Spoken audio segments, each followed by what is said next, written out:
everybody, Jennifer Thurman here with Nourish Your Future. So I got up early this morning and I took the dogs for a walk around about 8 a.m. and it was 31 degrees out, which is pretty cold for us here in North Carolina. So I thought, what a good day to make a chili.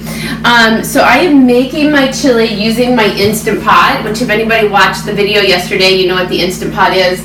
If you didn't watch it, it's an electric pressure cooker. You can buy them on Amazon for about $100 and they're well worth the money. And with the electric pressure cooker, it has different modes. So right now I have mine set on saute mode, and I'm sauteing up 2 onions, a couple of cloves of garlic, and 1 jalapeno pepper. And the saute mode, it actually sautés like pretty quickly. So if you're sauteing something, you want to kind of stay on top of it. Depending on how hot you want your chili to be, you could also add 2 peppers, or if you don't want it very hot, you can also take the seeds out of the jalapeno peppers. So I just have 1 jalapeno pepper in there. And everything is pretty much, it's been sauteing for a few minutes, so everything is pretty much ready to go. You want your onions to be nice and soft and almost kind of translucent. So now I'm going to add the rest of my veggies, which is going to be a couple of stalks of celery and 1 green bell pepper. You can use any kind of pepper that you want. If you don't want to use the green, you want to get a little more color, you can go with a red or a yellow. Just all this kind of depends on whatever your personal preference is. So I'm going to throw the celery and the green pepper in there and let this saute for another few minutes just to let everything get like nice and moist. And when I eat my chili this afternoon, I'm actually going to eat my chili on top of polenta. So if anybody can see, I'll try to pull the tray out here. This is my pan of polenta. Let's see if I can turn it. You can see it there.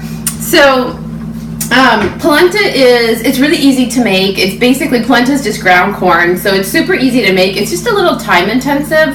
So you actually have to boil it for 25 minutes. So I'm going to post the recipe for the polenta on the notes for this video, so if you want to make polenta to go along with it. It's super easy. It just takes about 25 minutes of boiling the polenta along with water and some different spices, and then you put it in a container just like this one is, and you just let it cool and it will set, and then once it sets, it's going to be like a nice firm polenta that you can then put the chili on top of. So the two really complement each other. I don't know about anybody else, but I tend to get into like a rut with like eating the same stuff again and again. So I tend to eat either a lot of sweet potatoes. Anybody that knows me knows I'm a big sweet potato eater. Or I eat a lot of quinoa, and so I decided to kind of mix it up a little bit today and go with polenta. So I'm going to check back here and see about my rice and my celery and my green pepper. And they look like they're getting nice and moist. Like I mentioned earlier, I'm sauteing this. I'm not sauteing in any kind of oil. I am sauteing in a low sodium vegetable broth. And low sodium vegetable broth is actually a great oil replacer for recipes that require sauteing. It does a really nice job. So my vegetables are almost to the point of being nice and moist. So I'm going to add in my different tomato bases and also my beans. So the first thing I'm going to add in are my diced tomatoes. One thing that you want to know, like anytime you're cooking with onions, is that tomatoes will actually prevent onions from cooking. So you want your onions to be nice and moist, really nice and soft and everything before you add your tomatoes. That's why you can get salsa and like the onions and the salsa are still kind of like nice and crisp, because there's a chemical reaction that happens between the two, and so tomatoes will stop onions from sauteing nicely. So FYI, you may get that on a trivia question, you never know. So anyway, I'm going to pour in my tomatoes and just kind of stir things around. This is going to make a nice big pot of chili that I can eat throughout the week, which is really nice and healthy. Then the next thing I'm going to do is I'm going to add a can of tomato paste. Everything I bought here today, I bought from Harris Teeter, which is a local grocery store here in North Carolina. And they have a good line of organic products that are actually like really price reasonable. So I use a lot of their organic canned stuff. the price is right, and you know it's organic, so it's a win-win situation. So the purpose of the tomato paste is just to kind of thicken up my chili so that it's a little bit, chili is supposed to be a little bit thicker than a soup.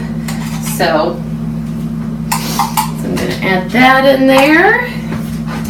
And I'm going to mix it around a little bit. See where we're at with it. It's starting to come together. It's got nice colors to it. When you're thinking about eating healthy and making sure that you're getting all of your different vitamins and minerals and antioxidants and all that good stuff, you want to think about eating all the colors on the rainbow. So that when you get an apple, you're trying to figure out, so does this have antioxidants in it? Antioxidants are actually the color of your fruits or your vegetables. So when you're talking about an apple, the skin, like a red apple, the skin of the red apple is where all your antioxidants are. And the inside of the apple doesn't have quite as much because you don't have as much color.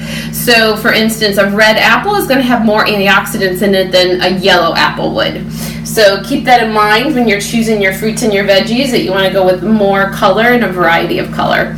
So the next thing I'm going to add are the organic kidney beans. I'm going to do 2 cans of them. I am adding the sauce that comes along with the kidney beans. I did not drain my kidney beans ahead of time. So I'm going to do 2 cans of kidney beans. And then next I'm going to add all of my spices into it. So the recipe that I normally use, let me grab a clean spoon. The recipe that I normally use calls for 2 tablespoons of chili powder.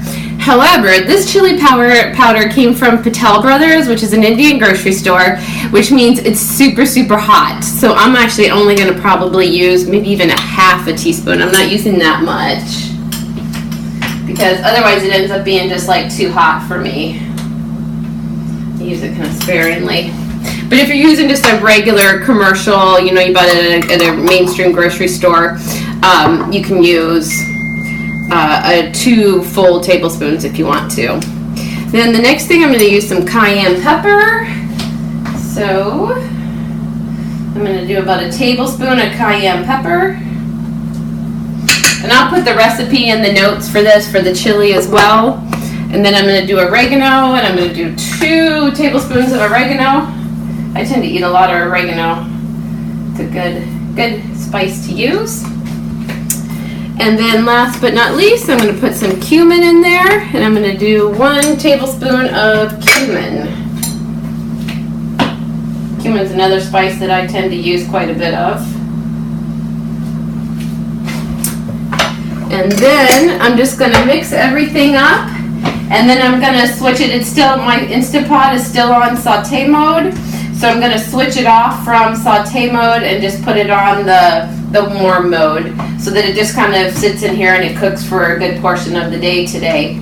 So I hope you enjoyed the video. I hope everybody's staying warm out there, and make some chili. Thanks a lot.